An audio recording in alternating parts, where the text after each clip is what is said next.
नमो अरिहन्ताण नमो सेधाणं नमो आयरिहा नमो अजाय नमो लोहे सवसाहूण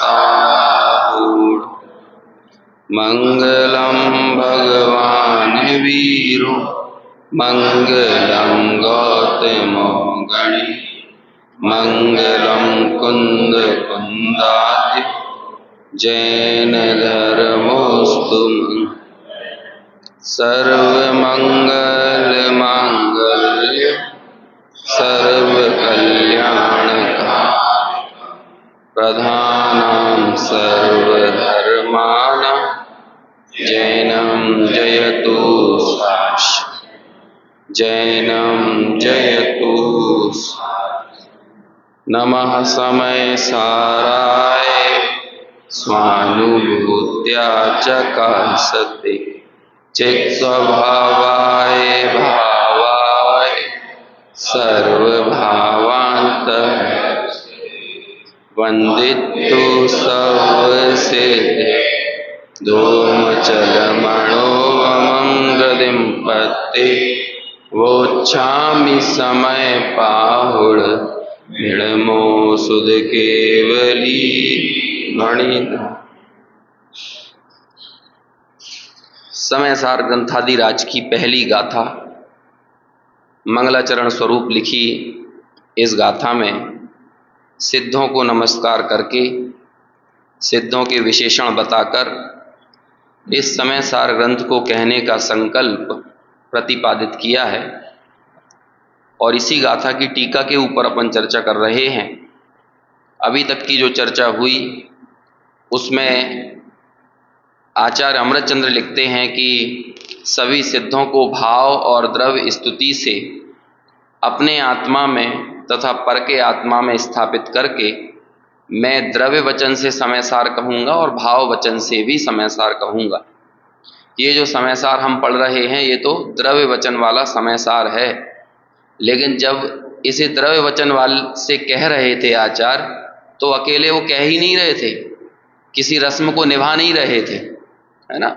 जैसे हम किसी अनुवादक को नियत कर दें किसी कार्य को संपन्न करने के लिए तो उसका तो काम है अनुवाद करके लोगों के सामने प्रस्तुत करना, या फिर हम किसी व्यक्ति को सूचना देने के लिए नियत कर दें कि जाओ गांव में ये वाली सूचना देकर आओ, तो उसे कोई लेना देना नहीं है, उस सूचना के भाव से उसे कुछ समझ में नहीं आता। पुराने ज़माने में नाई होते थे तो इनविटेशन देते थे, है ना, और हो सकता था इनविटेशन के लिए जो मूल आयोजक होता था विवाह शादी वगैरह का वो शब्द भी लिख के देता हो कि ऐसे जाकर इनविटेशन देना, सभी जाके भाई आपको बहुत भावभीना हृदय से अंतरंग उल्लास के साथ आमंत्रण है।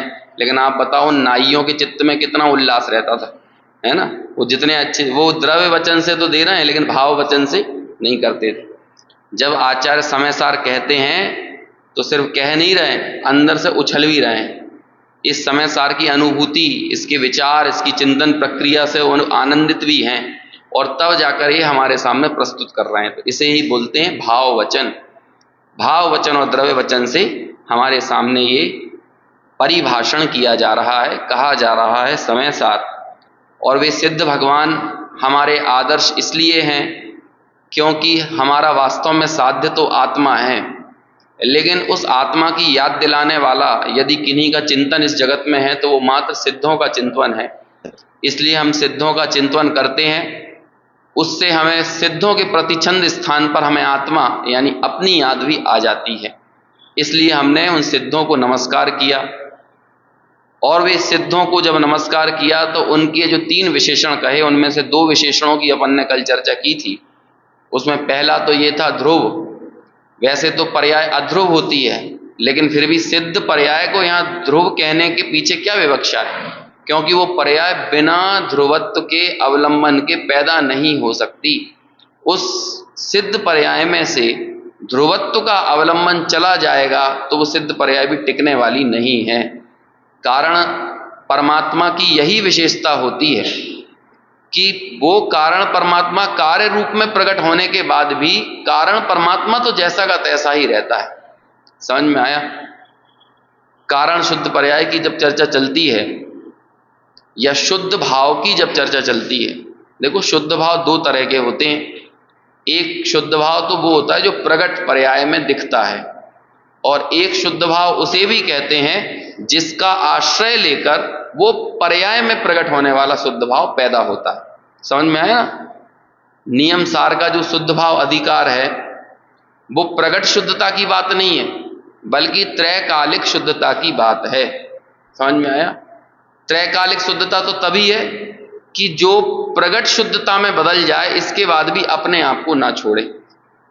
इसे ऐसा समझो, एक तो होता है वही का वही और एक होता है वैसे का वैसा। समझ में आया? एक बच्चे ने खिलौना तोड़ दिया, अब वो अपनी माँ के सामने रोता है और बोलता है कि मेरा खिलौना टूट गया, मुझे तो वही खिलौना चाहिए। तो वो पापा बोलते हैं शांत हो जा बेटा, तुझे मैं ऐसा का ऐसा खिलौना लेके आ जाऊंगा। लेकिन वो बच्चा बोलता है मुझे ऐसा का ऐसा ही नहीं चाहिए, मुझे ये ही खिलौना चाहिए। बोलो अब यही खिलौना कैसे आएगा? है ना? वही खिलौना चाहिए। तो कहते हैं वैसे का वैसा तो लाया जा सकता है, लेकिन वही का वही नहीं लाया जा सकता। कार्य रूप से प्रकट होने वाली शुद्धता वही की वही नहीं होती, वैसी की वैसी होती है। लेकिन कारण रूप से व्यक्त होने वाली शुद्धता, विद्यमान शुद्धता, वो वैसी की वैसी होती है। एक ध्रुवता हमारे भीतर जिसका अवलंबन लेकर पर्याय में ध्रुवत्व यानी सिद्धत्व प्रकट हुआ, तो वो जो प्रकट सिद्धत्व है वो किसी अंदर के सिद्ध स्वभाव का अवलंबन लेके पैदा हुआ है ना। तो अब दो सिद्ध हो गए कि नहीं? एक कार्य सिद्ध और एक उस कार्य सिद्ध का कारण सिद्ध। बात समझ में आ रही है? शब्द कठिन तो नहीं पड़ रहे? पढ़ भी रहे हो तो कुछ नहीं किया जा सकता, है ना? सुनते ही सुनते सरल होगा। कार्य सिद्ध और कारण सिद्ध। कार्य सिद्ध वैसे के वैसे होते हैं, लेकिन कारण सिद्ध वही का वही होता है। इसलिए जब प्रकट सिद्धता, प्रकट जैसे सिद्ध आप बन भी गए, लेकिन उस सिद्ध हो जाने के बाद उस सिद्धत्व का कारण आपसे कभी दूर नहीं होगा। इसलिए उसे कह रहे हैं कि वो जो ध्रुवता प्रकट हुई है ना, जिस सिद्ध पर्याय को या सिद्धत्व को हम ध्रुव कह रहे हैं, वो वास्तव में इस ध्रुवत्व का अवलंबन लेके प्रकट हुई है ना? लेकिन कहते हैं कि जो जिसकी अभिव्यक्ति होती है वो अभिव्यक्ति हमें उस मूल वस्तु की याद दिलाए बिना रहती नहीं है। ठंडी हवाएं स्वभावतः हमें पानी की याद दिलाती हैं। यदि ठंडी हवाएं चली तो हमें लगा कहीं ना कहीं बरसात हुई है। बरसात या जल वो ठंडक का कारण है। उष्णता, वो गर्मी जो महसूस हो रही है वो उष्णता का सूचक है, मतलब जो उष्णता अग्नि का सूचक है। तो ऐसे ही सिद्ध पर्याय ये किसका सूचक है? वो सिद्ध स्वभाव का सूचक है। समझ में आया? तारण स्वामी के दो ग्रंथ हैं, शून्य स्वभाव और सिद्ध स्वभाव, है ना? और ये दोनों चर्चाएं अपने भी आगम में बहुत मिलती है। क्या ये स्वभाव कैसा है? एक तो शून्य भी है और एक सिद्ध को भी लिया हुआ है। लेकिन शून्य का मतलब ये नहीं होता कि वो अपने ज्ञानादि गुणों से शून्य है। शून्य का अर्थ वहां पर ये होता है कि पर द्रव्य, पर गुण और उनकी पर पर्यायों से शून्य है, उनको वो स्पर्श नहीं करता है, इसलिए वो शून्य स्वभाव भी कहलाता है। और सिद्ध स्वभाव क्यों कहलाता है? क्योंकि जो प्रकट होने वाली सिद्धता है उसका वो कारण है। तो जब सिद्धों को प्रतिछंद स्थान पर स्थापित किया तो उसका प्रयोजन यही था कि उससे हमें अपनी आत्मा याद आती है। वो पर्याय ध्रुव क्यों है? उसे ध्रुव क्यों कह रहे हैं सिद्धत्व को? क्योंकि ध्रुवत्व का अवलंबन लेकर पैदा हुई है। ये तो मैं कल का रिवीजन कर रहा हूं, अभी नया कुछ नहीं बता रहा है ना? और दूसरा एक विशेषण दिया अचल, और अचल के विशेषण में क्या बात आई थी कि ये चारों गतियां तो कैसे पैदा होती हैं, लिखा था ना यहाँ पे, वह गति यानी जो पंचम गति है, देखो बीच में 7वीं 8वीं लाइन से है शायद ये, और वह गति अनादि काल से पर भावों के निमित्त से होने वाले पर में भ्रमण, उसकी विश्रांति, यानी जो चारों गतियों में भ्रमण का जो कारण था, अब वो विश्रांति को प्राप्त कर गया है। सोनगढ़ में एक भवन का नाम है विश्रांति भवन, है ना। उसे लोग भवन भी नहीं बोलते, उसे क्या बोलते हैं? विश्रांति, है ना। कुछ शब्द गुरुदेव को इतने अच्छे लगे थे कि कालांतर में वहां की जगहों के नाम भी ऐसे ही रख दिए थे। तो ऐसा ही एक शब्द है विश्रांति, है ना। जैसे मंगलवर्धिनी, गुरुदेव की जो गाड़ी थी वो कैसी थी? वो मंगलवर्धिनी उसका नाम था। ऐसे ही बहुत सारी जगहों पे ऐसे ऐसे नामकरण किए गए। तो ये जो विश्रांति शब्द है ना, ये यहां पर जो आपको दिख रहा है, ये भी क्या है? ये चारों गतियों का भ्रमण जहां पर ठहर गया हो। और ये मूल संस्कृत में भी शब्द यही है विश्रांति। आप देखो ऊपर, ध्रुवत्वमवलंब मानाम नादि भावांतर पर परिवृत्ति विश्रांति वशेन, लिखा है ना, विश्रांति वश, कि चतुर्गति में भ्रमण का कारण जो हमारा भटकाव था, जो भ्रमण था, वो ठहर गया है। तो अब हमें क्या मिल गई है? विश्रांति। ऐसे ही सिद्धों को क्या मिल गई है? विश्रांति। तो इसलिए वो कैसे हो गए? अचल। अब चलायमान नहीं होंगे, अब डमाडोल नहीं होंगे। और इससे पहले एक और बहुत अच्छा शब्द आया था जहां पर लिखा ध्रुव विशेषण से पंचम गति में इस विनश्वरता का व्यवच्छेद हो गया है कि चारों गतियों में तो नश्वरता है, विनश्वर है, क्योंकि वे पर निमित्त से होती हैं। लेकिन ये पंचम गति यानी सिद्ध गति कैसी है? अविनश्वर है ना। द्रव्य दृष्टि जिनेश्वर एक है ना, और एक और आगे क्या नाम है? पर्याय दृष्टि विनश्वर, है ना। कैसी है? पर्याय दृष्टि कैसी है? विनश्वर है। और द्रव्य दृष्टि कैसी है? जिनेश्वर है। अब ये शब्द दिख रहा है यहां पे आपको, किसका व्यवच्छेद हो गया? जब जब आप पर्याय को देखोगे, पर्याय, और वो भी कौन सी पर्याय? ये सांसारिक असमान जाति पर्यायों को, ये सब तो विनश्वर ही हैं। लेकिन वो पंचम गति कैसी है? उसमें विनश्वरता का व्यवच्छेद हो गया है। और वो पंचम गति किसके बल पर प्रकट हुई है? वो जिनेश्वर कैसे बने हैं? द्रव्य दृष्टि जिनेश्वर। 6वीं 7वीं गाथा आएगी यही द्रव्य दृष्टि वाली, है ना। लेकिन अभी तो भूमिका बन रही है उसकी, उस 6वीं गाथा तक पहुंचाने की। अचल गति प्राप्त कराने का, ध्रुव गति प्राप्त करने का कारण यदि कोई है तो वो है द्रव्य दृष्टि, है ना। तो ऐसे दो विशेषणों पे अपनी कल चर्चा हुई थी। कौन कौन से?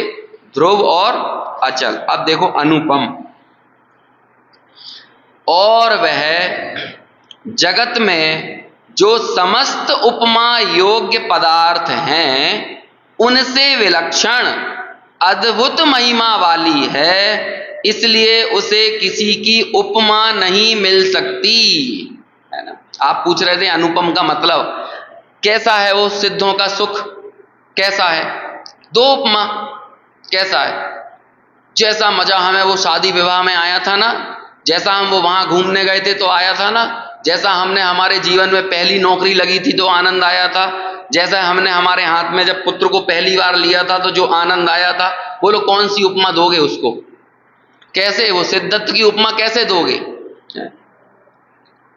अनुपम। अनुपम मतलब ये दिख रहा है ना, जगत में समस्त उपमा योग्य पदार्थ। अब बोलो कौन सा उपमा अलंकार लगाएं उसमें सिद्धत्व को दर्शाने के लिए? हम संसार की जितनी उपमाएं देंगे वो उस सिद्धत्व का अपमान करने वाली होंगी। समझ में आया? वो क्या करेगी? वो अपमान करने वाली होगी। जैसे कोई व्यक्ति हमें दिखे बहुत अच्छा, सुंदर, सुशील, अच्छे परिवार का, अच्छे घर का, और हम उसे देख के बोले आज तो तुम्हें देख के हमें ऐसा लग रहा है कि एक बार हम वो रेलगाड़ी से आ रहे थे तो बैरागढ़ के पास वो झुग्गी झोपड़ियों में एक आदमी खड़ा हुआ था, है ना। आप बिल्कुल वैसे लग रहे हो। तो बोलो क्या क्या है? आपने उसकी तौहीन की कि तारीफ की? है? उसका सम्मान किया कि अपमान किया? ऐसे ही हम सिद्धों के सुख को संसारियों के किसी भी सुख से तौल दें तो वो उनका तारीफ है कि उनकी तौहीन है, मतलब क्या, उनका अपमान है कि उनका सम्मान है। समझ में? इसलिए कह रहे हैं उपमा देने की चेष्टा भी मत करना।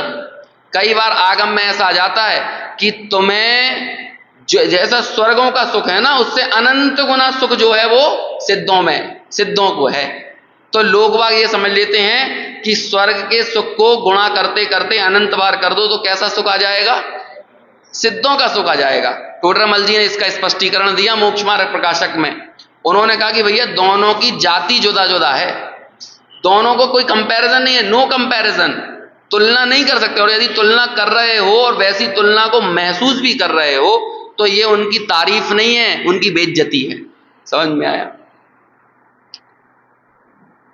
ये जो सूकर वगैरह होते हैं, इन सूकरों का यदि समूह और झुंड इकट्ठा कर दिया जाए, है ना, और मान के चलो भोपाल की कोई अच्छी सी जो भी रेस्टोरेंट वगैरह हो जहाँ पे बहुत अच्छे पकवान वगैरह मिलते हों, हालांकि दोनों ही उदाहरण अच्छे नहीं हैं लेकिन वो देना पड़ रहा है समझाने के लिए, है ना। अब वो सारे सूकरों का मानवीयकरण करो और वो सूकर कहेंगे अरे इनको भी क्या मजा आ रहा होगा अंदर जैसा मजा हमें आ रहा है है ना। यदि वो चर्चा करें आपस में तो वो लोग क्या होगा। और ऐसे वो कार्टून वगैरह में तो होता ही है ना, सूकरों से भी बात करवाते हैं, कुत्ता बिल्ली से भी बात कराते हैं, वो सब कार्टून ऐसे ही होते हैं। ये एक मानवीय स्वभाव है। बचपना जो होता है ना वो त्रियंचों को बहुत जल्दी आकर्षित करता है कि उसका भी मूल कारण ये है कि हमारा अनादिकाल से अधिकांश समय त्रियंच गति में बीता है ना, तो जब तक आपका ज्ञान और विवेक वृद्धिंगत नहीं होता आपको नेचुरली त्रियंच गति के जीव आकर्षित करते हैं, है ना। ये तो मेरा व्यक्तिगत वो है, विचार है, मतलब आप ये मत बोलना कि ये कहाँ आगम में लिखा हुआ है, ये तो मेरा व्यक्तिगत महसूस होता है। मुझे लगता है ये हम बच्चों को आदमी नहीं समझ में आते लेकिन चीटा चिंटी से खेलने लगेंगे, समझ में आया, कुत्ता बिल्ली देख के उनके प्रति आकर्षित होंगे। तो उन बच्चों को समझाने के लिए भी वो कार्टून भी कैसे रचे जाते हैं, वही कुत्ता बिल्ली की भाषा में। क्योंकि अधिकांश समय यदि हम समुद्र को मान के चलो हमारा अनादि पंच परावर्तन माने, अनादिकालीन पंच परावर्तन माने, और उस पंच परावर्तन में से हम कहें कि इसमें त्रियंच गति का समय कितना और अन्य सर्व गतियों का समय कितना, तो आप ये देखोगे कि एक बूंद से भी कम, एक बूंद भी मैं ज्यादा बोल रहा हूं, वो समय तो अन्य सर्व गतियों का है, और बाकी जो लहलहाता हुआ समंदर है वो कैसा है, वो त्रियंच गति का। तो जिसमें आपने ज्यादा वक्त बिताया हो, तो जब तक आपका ज्ञान विवेक जागृत नहीं होता आपको नेचुरली कौन अच्छे लगते हैं, जानवर ही अच्छे लगते हैं, है ना, ऐसा होता है। तो ऐसे ही मान के चलो जैसे वो कार्टूनों में बात करवाई जाती है, तो ऐसे ही वो हमारे कानों में बात पड़े तो कहते हैं ये सारे सूकर मिलके अपने भोजन की तुलना हम सब लोगों के 56 प्रकार के भोजन से कर रहे हैं। तो ऐसी जब तुलना होगी तो वो लोग क्या होगा, ये तारीफ है कि तौहीन है तौहीन समझते हैं ना, अपमान है कि सम्मान है। अब भोपालियों के बीच में उर्दू का ट्रांसलेशन करने की जरूरत नहीं है ना, सब भोपाल के ही हैं अपन। जब मैं कहीं बाहर जाता हूं तो धोखे से शब्द निकल जाता है तो उसमें ही बात करना पड़ता है कि ये समझ में आया कि नहीं। ऐसा ही है। अब ठीक है, अब आपस में मनुष्य और त्रियंचों की चर्चा चल जाए और मनुष्य कहने लगे तुम्हारी हिम्मत कैसे हुई हमारे खाने से अपनी तुलना करने की, तो वो सूकर बोलते हैं कोई बात नहीं, हमारे सुख से अनंत गुना सुख तुम्हारे भोजन में है। तो बोलो अब तारीफ है कि तौहीन है अब बोलो क्या कर रहे हैं उनके भोजन से, यदि वो हमारे रसगुल्ले रसमलाई की तुलना कहना ठीक है हमें तो उसका अंश आनंद आ रहा है और तुमको अनंत गुना आनंद आ रहा है, तब आप क्या कहोगे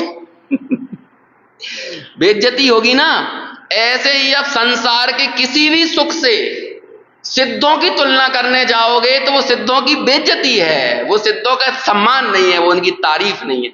इसलिए ऐसे कह रहे हैं कि ये अनुपम है।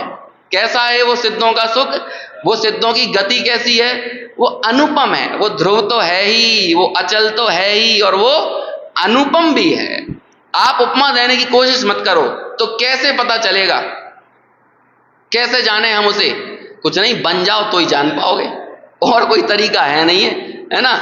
बनने से पहले श्रद्धान करना पड़ेगा, कि उस सिद्धत्व रूपी गति का, उस पंचम गति का कारण ये विद्यमान है। ये महिमा अंदर में लाना पड़ेगी, तब जाकर हम संसार के समस्त पदार्थों की दृष्टि छोड़ेंगे और इस तरफ दृष्टि लेके जाएंगे। अभी तो हमें वही दृष्टि पड़ी हुई है, जबकि उन दृष्टियों में देखो, पिछला वाला जो वाक्य था उसमें विनश्वरता का बोध होना, जैसे मैंने कल कहा था, अनित्य बोध होना बहुत जरूरी है। संसार के पदार्थों से आपकी दृष्टि नहीं हटेगी। पद्मनंदी पंचविंशति का नाम का ग्रंथ है, उसमें मेरे हिसाब से तीसरे नंबर का अधिकार, उसमें 25 अधिकार है पंचविंशति का, है ना। तो 25 अधिकारों के कारण उसका नाम है पंचविंशति का, है ना। पंचविंशति यानी 25 हिंदी में। तो उसका जो तीसरा अधिकार है उसका नाम है अनित्य पंचाशत। क्या नाम है उसका? एक बार पढ़ना है, सही आप पढ़ना, बहुत बहुत जोरदार, बहुत अच्छा है। मैंने इस बार 10 लक्षण में दोपहर के समय जो कक्षा लगती थी हिम्मतनगर में, तो अनित्य पंचाशत ही लिया था। हालांकि उसमें 60-65 श्लोक है, मेरे तो 8-10 हो पाए थे 10 दिनों में, लेकिन वो पूरा ही बहुत अच्छा है। आप उसमें देखोगे कि वैराग्य या उदासीनता जगत की अनित्यता और क्षणभंगुरता के विचार के बिना पैदा ही नहीं हो सकता है। और आप प्रथमानुयोग के सारे उदाहरण देख लो, जितनों को भी वैराग्य आया है, वो वैराग्य के पीछे मूल वजह क्या बनी? कोई ना कोई अनित्यता या क्षणभंगुरता देखी ना। ये चीज महसूस करना पड़ेगा भीतर से।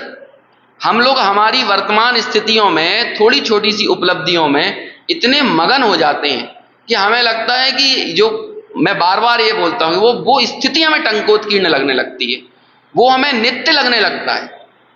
आप जीवन के हर एक अनुभव को देख लो।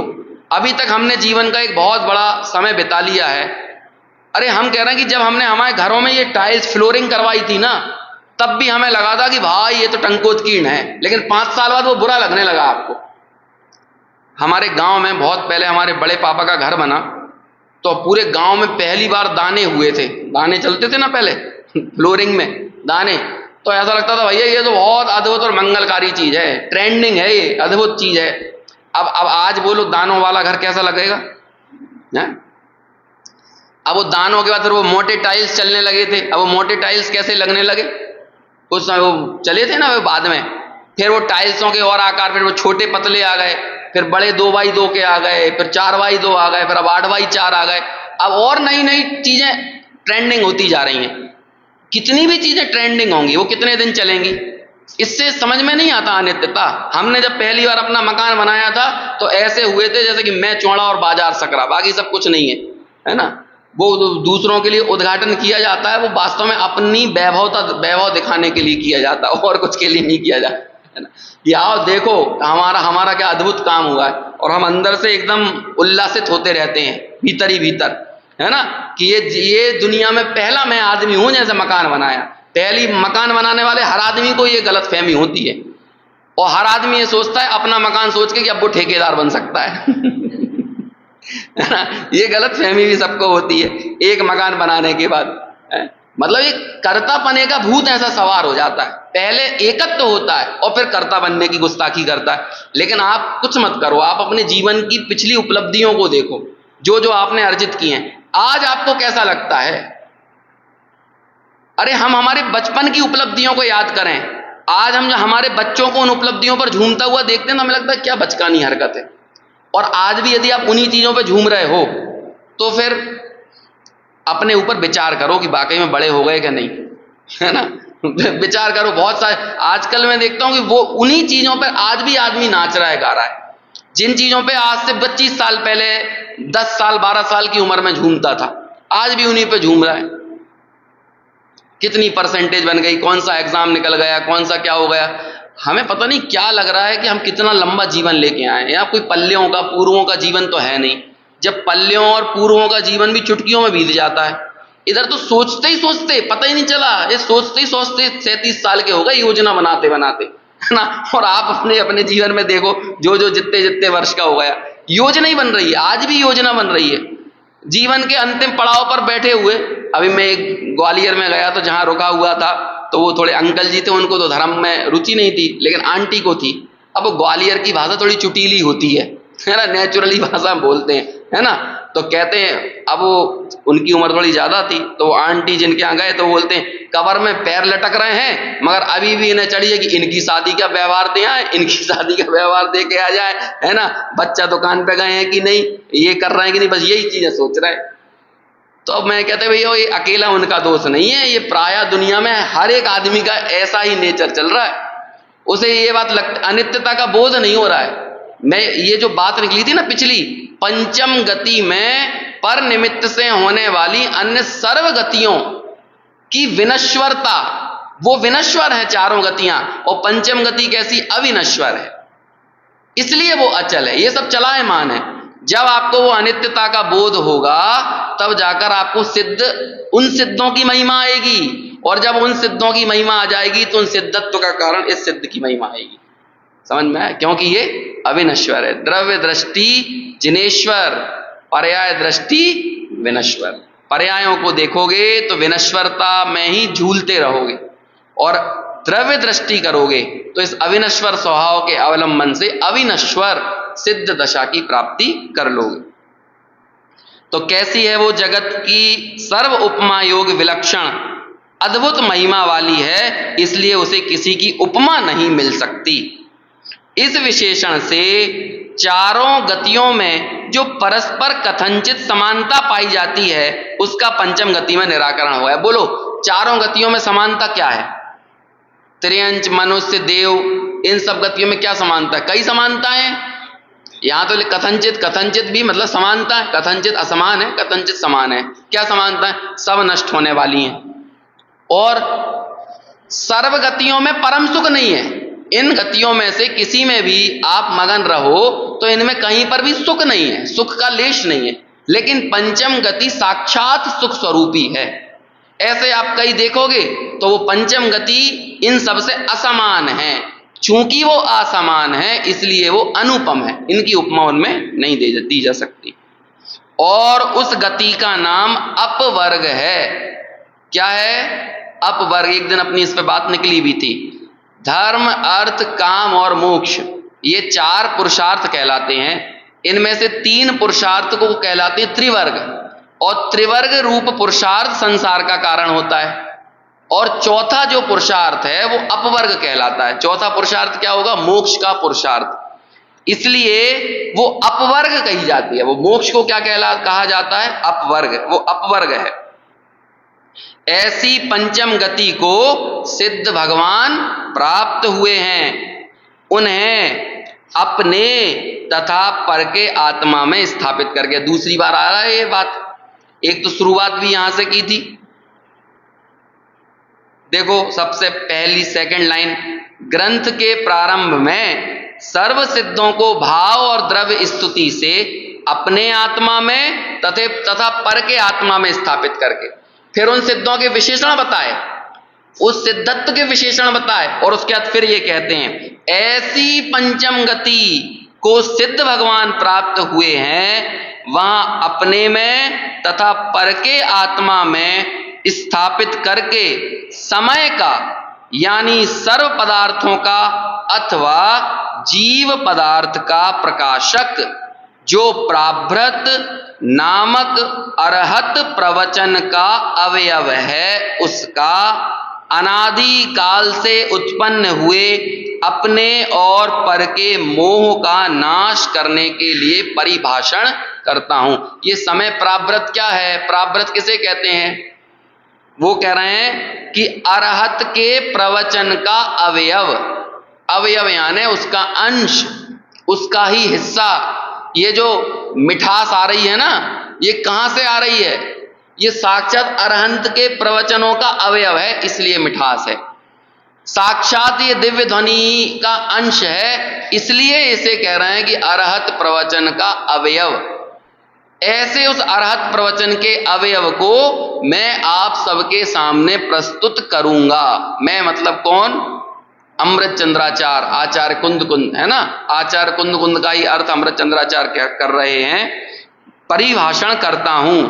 वह अरहत प्रवचन का अवयव अनादि निधन परमागम शब्द ब्रह्म से प्रकाशित होने से सर्व पदार्थों के समूह को साक्षात करने वाले केवली भगवान सर्वज्ञ देव द्वारा प्रणीत होने से और केवलियों के निकटवर्ती साक्षात सुनने वाले तथा स्वयं अनुभव करने वाले श्रुत केवली गणधर देवों के द्वारा कथित होने से प्रमाणता को प्राप्त है। ये वाली लाइन किसका अर्थ है?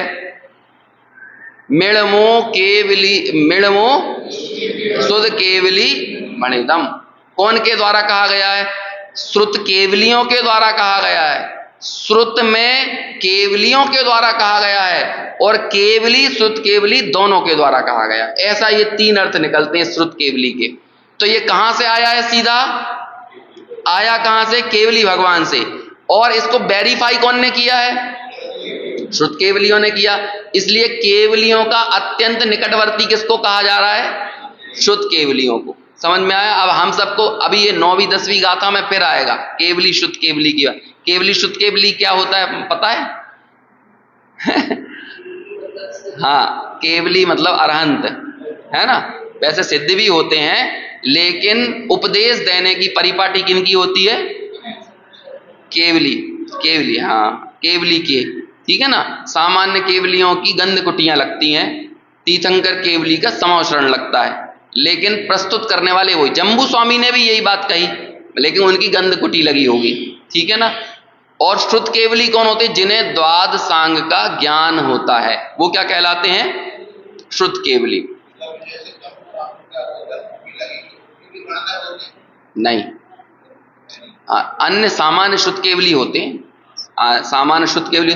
गणधर, गणधर तो मतलब कहते ही उसे हैं। गणधर वास्तव में होते श्रुत केवली ही हैं, लेकिन गणधर एक पदवी है।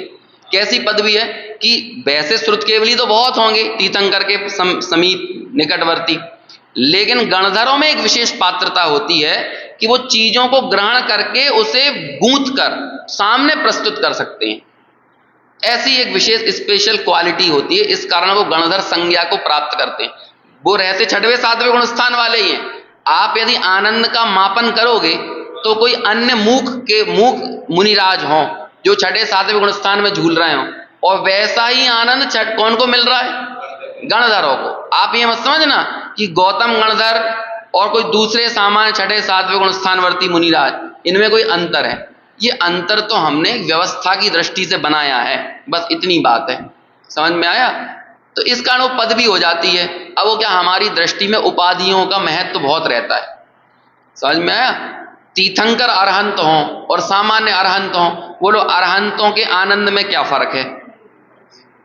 जो तीर्थंकर अरहंत हैं वो अपने तीर्थंकर पने को नहीं देख रहे, उसका निर्णय नहीं कर रहे, क्योंकि वो औदैहिक भाव है।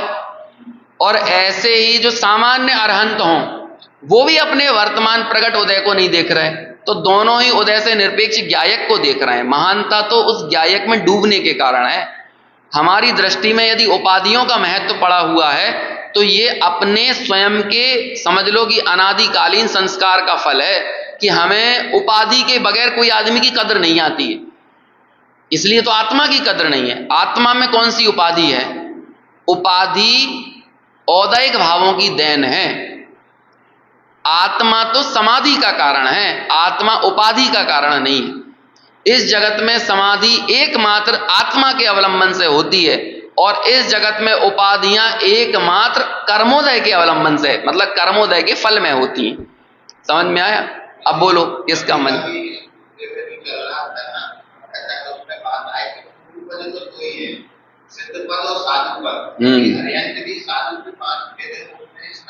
हाँ, स्नातक कहलाते हैं।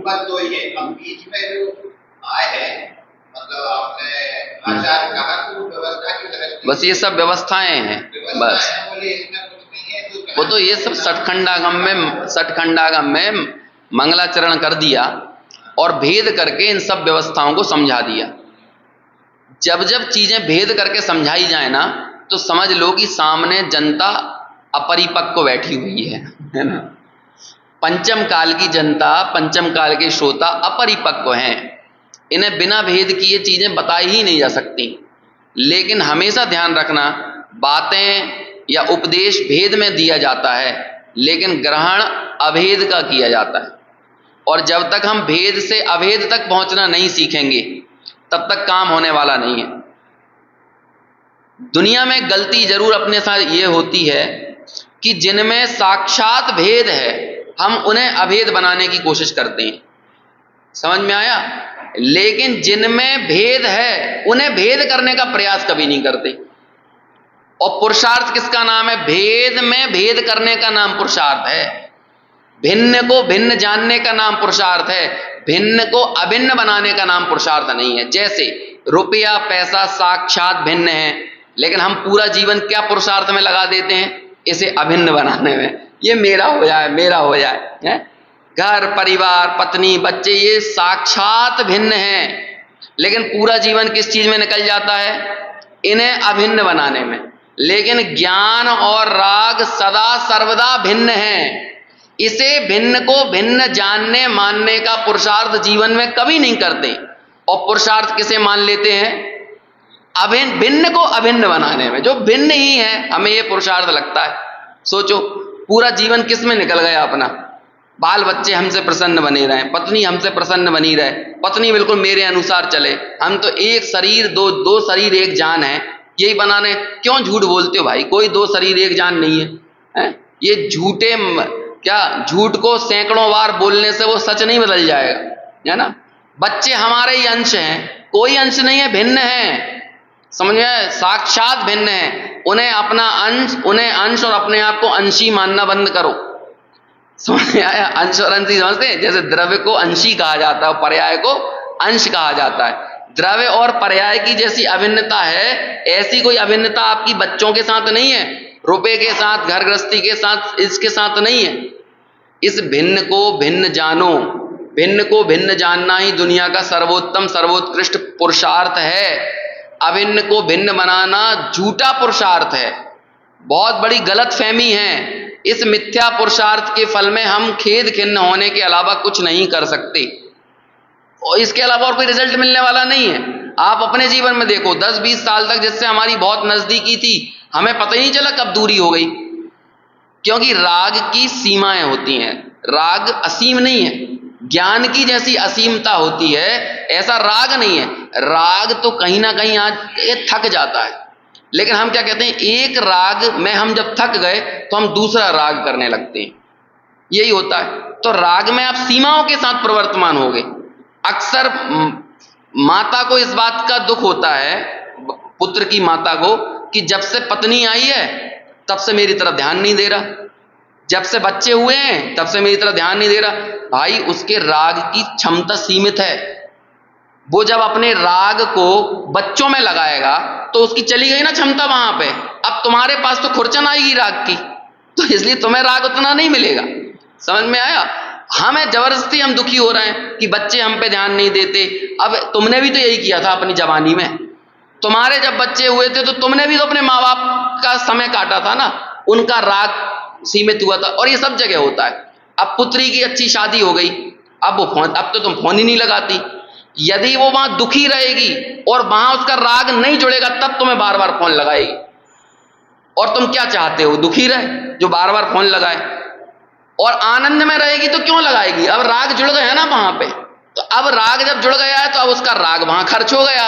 अब तुम्हारे पास राग खर्च करने के लिए बचे ही नहीं, तो तुम्हारे घर के विवाह में, फंक्शन में, शादी में, इन सब में नहीं आ पाएगी, क्योंकि वहां राग जुड़ गया। उसके बच्चों के स्कूल दिखेंगे उसे, उसका पति का ऑफिस दिखेगा, ये सब चीज दिखने लगेंगी।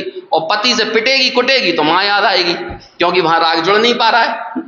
सीधी बात है। तो क्या चाह रहे हो? इसलिए जबरन की शिकायत करने की आदत छोड़ो कि बच्चे ध्यान नहीं देते, कि बिटिया ध्यान नहीं देती, कि ये ध्यान, कोई नहीं देते।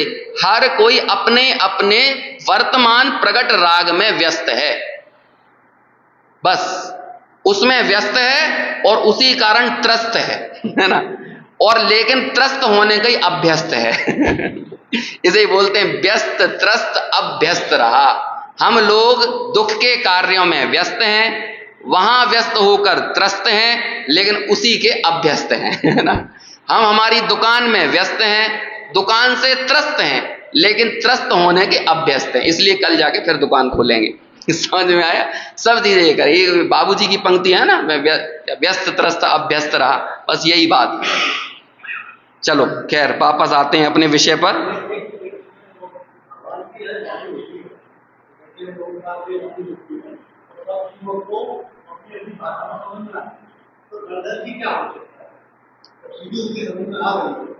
वाणी खिरेगी नहीं। हमें उन्हीं लोगों को थोड़ी समझाना है। इसको एक विधिवत तौर पर जो वाणी खिरी है, उस वाणी को, अरे उस वाणी में तो बहुत सारा तत्व निकलता है। आपका प्रश्न तो पर्टिकुलर व्यक्तिगत हो सकता है, लेकिन वाणी व्यक्तिगत थोड़ी है। वाणी तो सार्वजनिक है, सार्वजन हिताय। जिनवाणी के लिए एक विशेषण प्रयोग किया जाता है, सार्वम। 8वें नंबर का श्लोक है रत्नकंठ शावकाचार्य का, सार्वम का पत्थ घट्टनम, ये वाला श्लोक आता है ना। कैसी है जिनवाणी? सार्वम। आपका प्रश्न तो व्यक्तिगत है, तो अब क्या होगा? वाणी तो इतनी सारी खिर रही है। अब गोमट सार में गाथा आती है ना शायद, कि कहां पे गोमट सार में आती है, किस ग्रंथ में आती है, शुरू में ही है कहीं, कि भगवान की वाणी में जितना विषय आया उसका अनंतवा भाग गणधर झेल पाते हैं। जितना गणधर झेलते हैं, गणधरों तक पहुंचता है जितना, उसका अनंतवा भाग वो निबद्ध कर पाते हैं। समझ में आया? जितना वो निबद्ध कर पाते हैं गणधरों तक, जो बात द्वादशांग में निबद्ध होती है, उस द्वादशांग में निबद्ध बातों का भी सोच लो, अनंतवा हिस्सा हमारे इन आचार्यों तक आया है। जो हमारे आचार्य कुंदकुंद, भूतबली, पुष्पदंत, ये सब है ना, इन तक भी बहुत थोड़ा सा हिस्सा आया। और वो उन्होंने जितनी बात उनके ज्ञान में आई, उसका भी बहुत थोड़ा सा भाग जो है वो इन ग्रंथों में वो उन्होंने निबद्ध किया है। अब हमारे पास इतना छोटा सा हिस्सा है, लेकिन कहते हैं जरा से हिस्से से पूरे के पूरे उस तत्व का निर्णय किया जा सकता है। आपको जरा सी चाशनी की बूंद की जरूरत है पीछे के बहुत बड़े लबालब भरे हुए चाशनी के भंडार को समझने के लिए। एक बूंदी तो चखोगे। ऐसे ही ये स्वपर भेद विज्ञान की बात, इसके अंश से हमें ये पता चल जाता है कि दुनिया में बल तो एकमात्र स्वभाव का है, संयोगों का नहीं है, कर्मोदय का नहीं है। बस दो ही विवेचन है, एक तरफ आगंतुक भाव है, एक तरफ आत्मा है। दो के अलावा और कोई चीज है नहीं दुनिया में। आगंतुक भाव मतलब क्या होता है? बंध, सत्ता, उदय, उदीर्णा, उत्कर्षण, अपकर्षण, संक्रमण, है ना, यही सब, निरत्ति, निकाचित, ये सब 10 भाग, ये सब कर्मों की अपेक्षा से कथन है।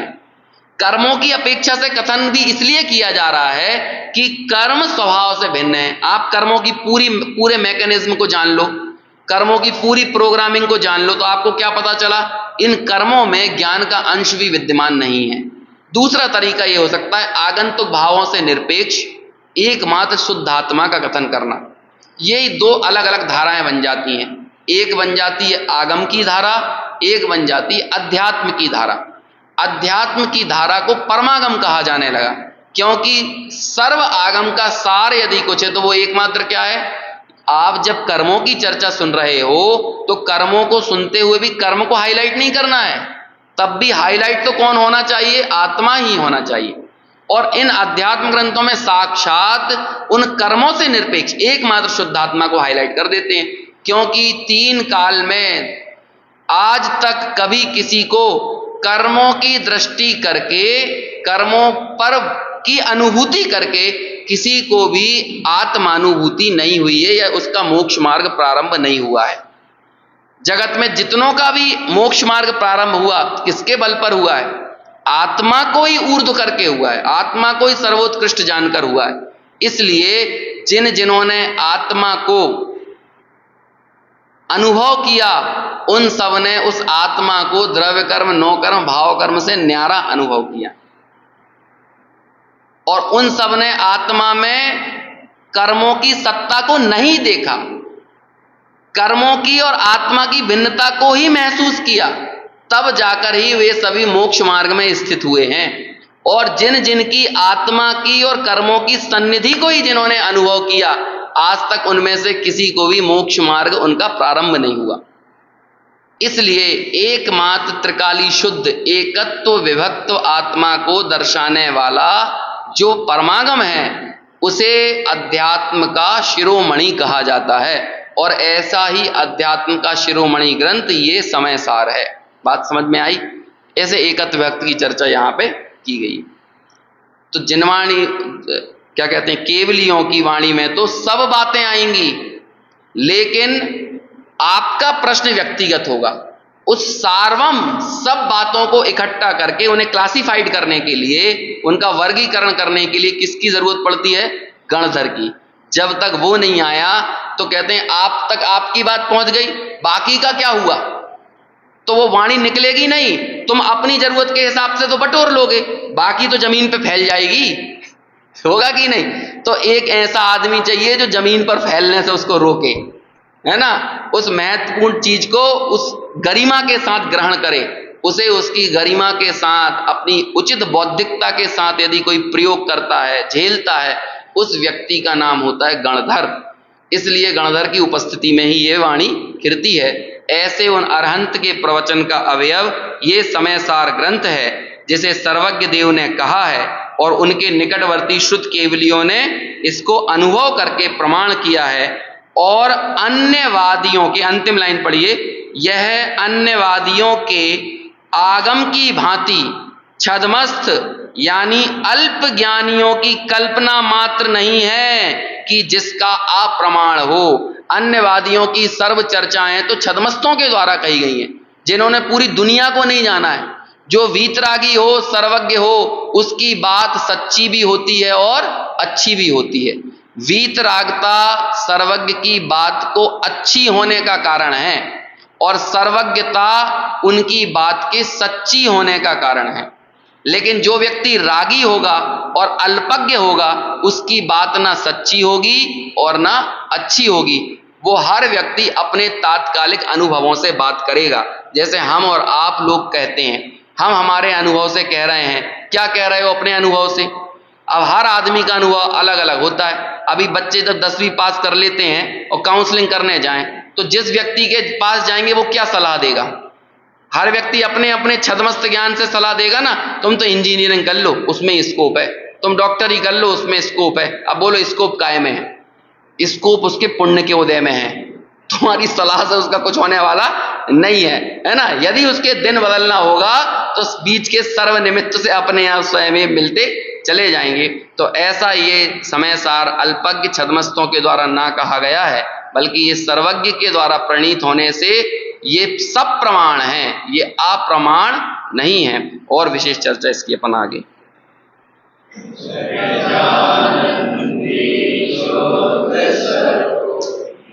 अविनाशी